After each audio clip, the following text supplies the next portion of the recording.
Hello everyone, this is Bhavya Grover and welcome back to Sanskrit Sutra. अगर आप मेरे चैनल पर नए हैं तो चैनल लाइक करें, सब्सक्राइब करें एंड शेयर करें और वीडियो एंड तक देखें।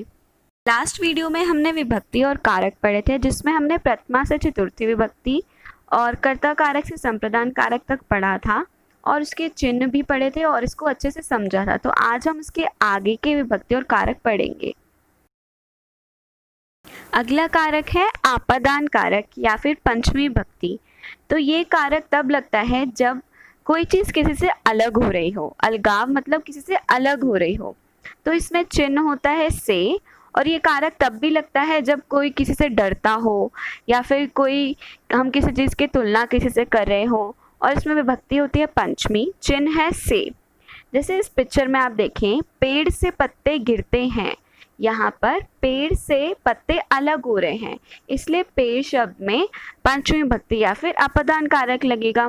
ऐसे ही वह शेर से डरता है, यहाँ पर भय आया, इसलिए हमने पंचमी भक्ति या फिर अपदान कारक लगाया। अब पंचमी भक्ति में भी से चिन्ह होता है और करण कारक में भी से चिन्ह होता है। तो इसमें आप अंतर कैसे करेंगे? तो आपको याद रखना है कि करण कारक अपदान कारक होता क्या है। करण कारक में क्या आता, जिसके द्वारा कर्ता काम करे या जिसके द्वारा क्रिया हो रही हो, तब करण कारक लगता है। अब यहाँ पे देखो, वृद्ध डंडे से चलता है। अब डंडे से चल रहा है, इसके डंडे के द्वारा चल रहा है ना, तो जिसके द्वारा चलता है तो वहाँ पे करण कारक लगता है, जिसके द्वारा काम हो रहा है।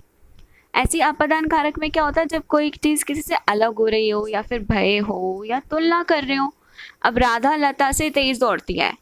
अब यहाँ पे लता के द्वारा काम थोड़ी हो रहा है, इसलिए हमने यहाँ पे करण कारक नहीं लगाया। यहाँ पे क्या हो रहा है, तुलना हो रही है राधा और लता की, इसलिए यहाँ पे अपदान कारक आएगा। अगला है संबंध कारक।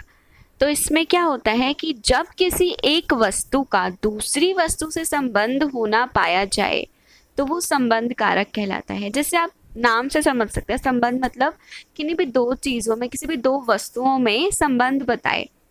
अब जैसे कि यह पेन मेरा है, तो मेरे और पेन में रिलेशन बता रहा है ना, संबंध बता रहा है कि ये पेन मेरा है। अब इसमें चिन्ह क्या रहता है, का की के रा री रे, विभक्ति षष्ठी। अब जैसे यह घर राम का है, अब यहाँ पे राम शब्द में संबंध कारक होगा या फिर षष्ठी विभक्ति होगी, क्योंकि घर और राम में जो है संबंध बता रहा है कि ये घर किसका है, राम का है, या फिर यह घर मेरा है। तो यहाँ के चिन्ह से आप पहचान सकते हैं कि रा री रे हो कहीं पे या फिर काकी के हो, तो वहाँ पे संबंध कारक लगता है। और वाक्य देखते हैं, जैसे मछली पानी में तैरती है। तो तैरना जो क्रिया है वो कहाँ पर हो रही है, किस स्थान में हो रही है, वो हो रही है पानी में, इसलिए पानी शब्द में अधिकरण कारक या फिर सप्तमी विभक्ति लगेगी। अगला कारक है अधिकरण कारक।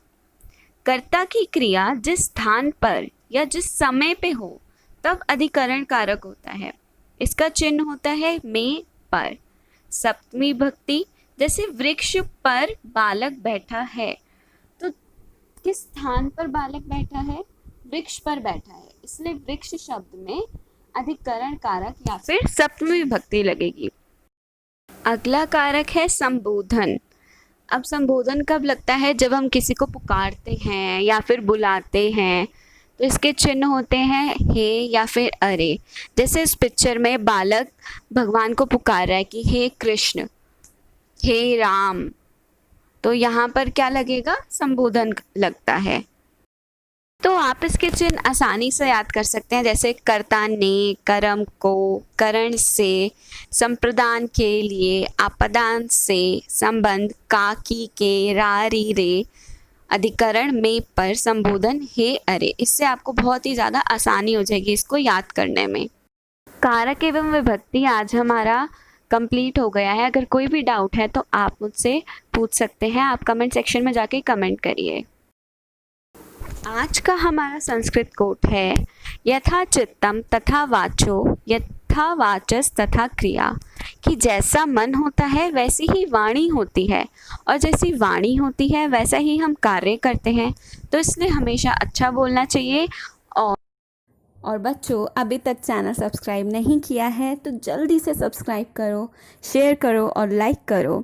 तो मिलते हैं नेक्स्ट वीडियो में नए टॉपिक और नए ट्रिक्स के साथ। और अगर आपको कोई भी डाउट है आज के टॉपिक में या कोई भी टॉपिक में, तो आप कमेंट करके मुझसे पूछ सकते हैं।